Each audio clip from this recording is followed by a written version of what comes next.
पेनूर टोळ नाका तात्काळ बंद करून मोहोळ तालुक्यातील वाहनधारकांची व भाविकांची लूट थांबवा. भाजपा पंचायत राज, ग्रामविकास विभागाचे पश्चिम महाराष्ट्र उपाध्यक्ष दशरथ काळे यांची मागणी. भारतीय जनता पार्टी पंचायत राज ग्रामविकास विभागाचा पश्चिम महाराष्ट्र उपाध्यक्ष म्हणून जबाबदार आहे. आज या ठिकाणी राष्ट्रीय महामार्ग प्राधिकरण आणि मोहोळ पंढरपूर आळंदी पालखी मार्ग जो आहे त्या पालखी मार्गाच्या प्राधिकरण ऑफिस आहे आणि त्या ठिकाणी आम्ही निवेदन द्यायला आलो होतो. खरं तर निवेदनाचा विषय असा आहे, मोहोळपासून पंढरपूरला येताना जो पेनूरमध्ये टोल नाका आहे त्या टोल नाक्यावरती त्या टोल नाक्याचे कर्मचारी आहेत ते उद्धटपणा करणं, सर्वसामान्य लोकांना त्रास देणं, गुंडगिरी करणं आणि त्या अनुषंगानं त्या ठिकाणी टोल वसूल करणं हे उद्योग त्या ठिकाणी चालू आहेत. बरेच वेळा प्राधिकरणाला सांगून सुद्धा त्या ठिकाणी सुधारणा होत नाही आणि पंढरपूर मोहोळ हा 40 किलोमीटरचा अंतर असताना त्या ठिकाणी टोल बसवणं हे या मोहोळ तालुक्यातील सर्वसामान्य जनतेला आणि वाहनधारकांना परवडणारं नाही आहे. मोहोळ तालुक्यामध्ये 3 टोल नाके पहिलेच आहेत. त्यामध्ये सावळेश्वर टोल नाका, चिंचगावचा टोल नाका आणि आता पेनूरचा झालेला टोल नाका. त्या ठिकाणी मोहोळपासून बाहेर पडल्यानंतर मोहोळ तालुक्यातील गावामध्ये जर जायचं म्हटलं तर त्या ठिकाणी सर्वसामान्य नागरिकांना किंवा त्या ठिकाणच्या वाहनधारकांना टोल भरावा लागत आहे. खऱ्या अर्थानं मोहोळ तालुक्यामध्येच एवढे टोल कशासाठी हा प्रश्न सर्वसामान्य जनतेला त्या ठिकाणी पडलेला आहे. सोलापूरवरून मोहोळला येताना फक्त पंढरपूरला येताना 70 किलोमीटरचं अंतर असताना त्यामध्ये सावळेश्वर टोल नाका आणि परत पेनूरचा टोल नाका या ठिकाणी 2 ठिकाणी टोल नाके भरावे लागत आले.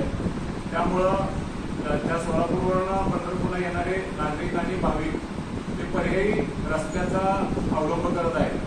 भविष्यामध्ये असं जर झालं तर मोहोळचा हा रस्ता जो आहे तो ओस पडण्याच्या मार्गावर आहे आणि त्या ठिकाणचे छोटे छोटे व्यवसाय असतील, रस्त्याच्या कडेचे व्यवसाय असतील ते बंद पडतील आणि एक त्रास किंवा त्या तालुक्याचं नुकसान होणार आहे.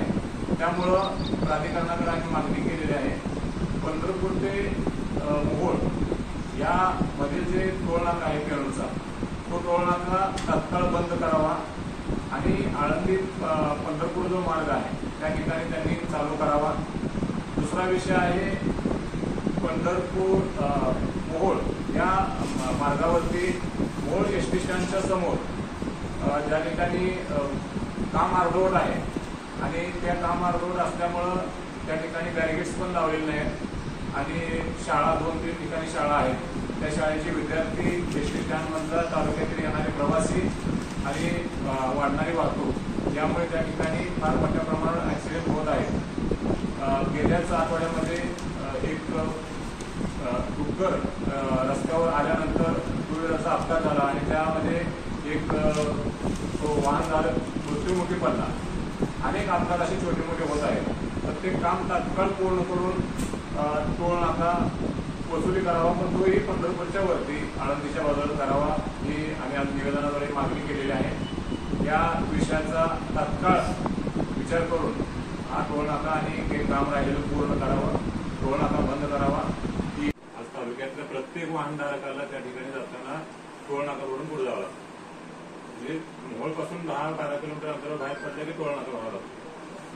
तर तालुक्यातल्या लोकांना आणि सोलापूरवरून मोहोळपर्यंत आपलं पंढरपूरपर्यंत 70 किलोमीटर अंतर आहे. त्या अंतरामध्ये 2 टोल नाके झाले. भविष्यामध्ये ह्याच्या टोल नाक्याच्या ह्याच्यामुळं पुढचं प्रवासी येत नाही की तुम्ही भाविक पण येत नाहीत आणि सोलापूरचे लोक इकडनं जायचं दुसऱ्या रोडने चालले जातात पण हे रस्ता पुढे करायचा. तर आता तो जो पेनूरचा टोल नाका आहे तो बंद करावा आणि इथून पंढरपूरच्या वरच्या बाजूला पुढे तुम्हाला चालू करा त्या ठिकाणी चालू करावा अशी आमची सरळ आणि सोपी मागणी आहे. कारण हा पंढरपूर असून आळंदीपर्यंत 240 किलोमीटर अंतर आहे. मोहोळ ते पंढरपूर 40 किलोमीटर अंतर आहे. 40 किलोमीटरमध्ये टोल नाका वसूल करता आणि इकडं 240 किलोमीटर टोल नाका तुम्ही घेत नाही. पण तो विषय तिकडं तुमचं जे काय पुढं असेल विषय तो करा. आत्ताचं हे जो 2 टोल नाके आहेत त्यातला एक टोल नाका बंद करावा अशी आमची मागणी. पेनूरचा टोल नाका तुम्ही बंद करावा. आणि दुसरा विषय आहे तो एसटी स्टँडच्या समोरचं आमचं मोहोळचं काम राहिलेलं आहे.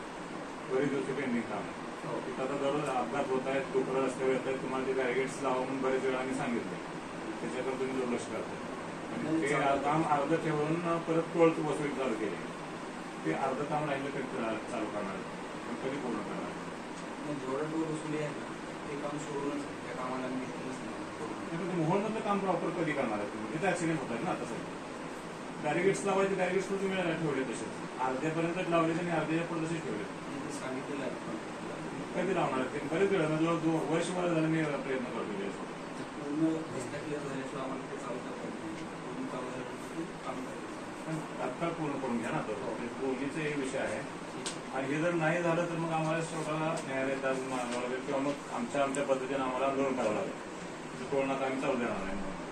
म्हणून तालुक्यातला टोल नाका बंद करावा एवढी आमची अपेक्षा. काही विषय नाही. 10-12 किलोमीटर अंतरावरती टोल भरणं आमच्या सर्वसामान्य वाहनधारकांना परवडत नाही, त्या भाविकांना परवडत नाही.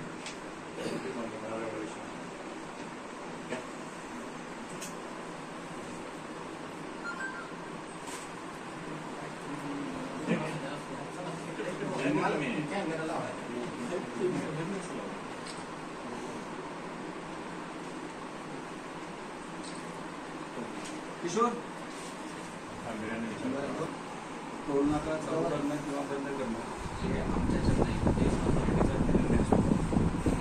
ते आम्ही आता तुझं निवेदन आहे ते अगोदर पाठवणार, त्याचा निर्णय त्यानुसार कधी होईल आमच्याकडून. तर आता या 1-2 दिवसामध्ये जाईल त्यांच्या डिसिजन येईल, त्यानंतर काय असेल. कारण हे गॅजेट सिंगल गॅजेटनं टोल नाका हे केलेलं आहे ते आम्हाला टोल नाकाचं काही डिसिजन असेल ते आपल्याला पूर्ण मिनिस्ट्रीमधून डिसिजन. शेतकरी आणि काय अडचणी होते त्याच्यावर काय सोल्युशन करणार? तुम्हाला जे जवळच्या एरियामध्ये असतील 20 किलोमीटरच्या तुम्हाला पास आणि मासिक पास आहे, कुठं पास आहे? आहे ना 20 किलोमीटरचे जे रेडियसमध्ये असतील कोण देते पास? तो आमचं जे हे छापलेलं आहे ना न्यूज पेपरमध्ये ते तुम्ही बघितलं तिथे लिहिलं असलं, त्याचे कॉन्टॅक्ट नंबर वगैरे आहे, तुम्ही त्यांच्याशी कधी सांगू शकता. कर्मचारी बोलत नाही त्याच्यावर काय तुमचं? नाही तशी जर काही तक्रार असेल तर तुम्ही आम्हाला लक्ष द्या, कॉन्टॅक्ट करणार त्यांच्या नावानुसार आम्ही त्याच्यावर ॲक्शन घेऊ. ते आधार कार्ड जर दाखल 20 किलोमीटर सोडत नाही. त्यामध्ये काय नियम आहे, आधार कार्डवर नियम नंतर गाडी जी आहे गाडीचा RC नंबर आणि बाकीच्या नियमानुसार ते गाडी पूर्तता होत असेल तर तुम्हाला ते भेटणार. गाडी त्याच्या मालका नावावर असेल तर सोडा त्या एरियात जसं सोडता येत नाही, अगोदर तुम्हाला पास काढावा लागेल. पास काढल्याशिवाय आम्हाला गाडी सोडता येणार नाही. हे काय लिहिलेलं आहे, ऑफिसचा नंबर आहे. ऑफिसला तुमच्या 4 तास ऑफिसला माणूस नाही तुमच्या. तुम्हाला सांगतो ना मी काय आहे, आमच्या आता पालखी मार्गामुळं आपल्या पालखीची तयारी चालू आहे, त्यामुळे आता आम्ही मिटिंगला होतो फक्त निवास. ठीक आहे, मंत्री साहेबांचे सचिव वगैरे आले होते, त्याच्यासोबत आमची मिटिंग चालू होते. कंटिन्युअस ती मिटिंग आम्ही सकाळी 10 वाजल्यापर्यंत असतो. दररोज आमच्या 3-4 मिटिंग असतात. त्यामध्ये आता आमचे 3 ऑफिसर म्हणजे टेक्निकलमध्ये 2 ऑफिसर आहेत आणि मी आहे. तर सगळ्यांना आम्हाला प्रत्येक वेळेस इकडं कमिशनरची मिटिंग आहे, इकडं मंत्र्यांची, काल परवा पालकमंत्र्यांची मिटिंग आहे, आता सोमवारी पुन्हा 2-3 मिटिंग आहे. काय होतं पालखी मार्ग तुम्ही मोहळवर यायला लागलाय कर्मचारी तुमच्या आणि तुम्ही सांगता मीटिंग होती. बघा मिटिंगची काय तिथे अधिकाऱ्यांनी सांगितलं आम्हाला नंबर देऊ नका, आम्हाला अधिकार नाही किंवा हे नाही. अधिकाऱ्याचा नंबर का देऊ नये असं तुझं थोडंसं विषय होता. नंबर घडून जाईल नाही दिला ना, हे लक्षात ठेवा, समोर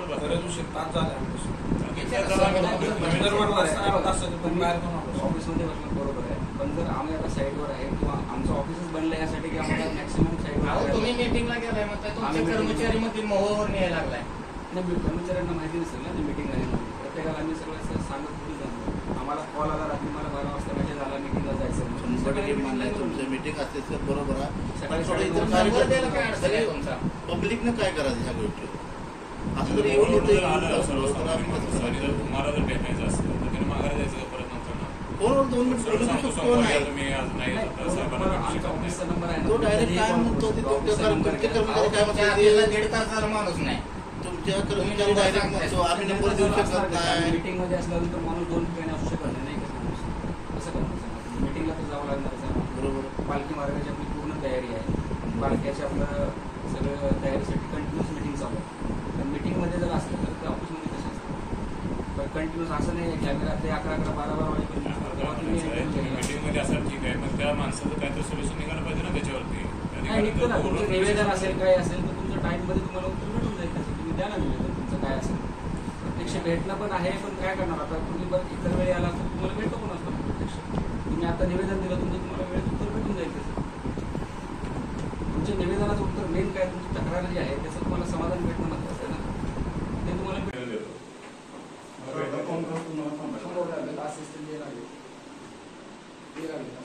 मग मला पण सांगितलं विचारलं ना, मुंबईला गेले, बारामतीला गेले, काय नसतील असली नाटकं नका करू बाबा. सर्वसामान्य लोकांनी जरी असली तर त्यांनी नका करू तुम्ही. तुम्ही काय म्हणता मग अशी सोमवारी एक मुंबईला meeting केली, रेशमी दाखवा, आणि बारामतीला गेलं रेशमी दाखवा मला. मी साहेब मुंबईला गेले सरांची साईट व्हिजिट चालू आहे मला बारामती सोमवारी येणार, आता तुम्ही तुम्ही मेन आठवड्यात कोणच नाही म्हणून सांगितलं आम्हाला इथं मगाशी. आठवड्यात आता कोणच नाही. सर्वसामान्य लोकांना त्रास देऊ नका तुम्ही. हे असले नाटकं बंद करा सगळे. त्रास द्यायचा काय संबंध आहे? तुम्हाला कसं आहे, राजवास नाटक नाही करायचं. तुम्हाला पण ते त्रास सांगितलं. द्यायला चालू आहे, फक्त नुसतं भेटत नाही अधिकारी, हेच करत नाही, तो इकडेच गेला तिकडेच गेला. तुमचं काम तुम्ही करा. नंबर द्या म्हणजे नंबर देत नाही. काय एवढं काय राष्ट्रपती लावून गेला काय नंबर नाही झाला त्याचा? आम्हाला सांगितलं तेवढं काय सांगितलंय? लावा बोर्ड तिथं अधिकारीचे नंबरचे. कुठे बोर्ड दाखवा बघू, कोण आहे ते अधिकारी? नाव आणि तिथं सगळं लावा. कुठे लावलं नाही? हे काय समज त्याच्यावर नंबर नाही का? ऑफिसचा नंबर आहे ना तुम्हाला काय ऑफिसचा नाही, आम्हाला साहेबाला भेटायचं ना आता. साहेब आता भेटू शकत नाही, तू मीटिंग मध्ये साहेब भेटू शकत नाही, मीटिंग मध्ये तेच सांगितलं मला, बस सांगितलं. त्यांचे असिस्टंट पण साहेब विजिट वर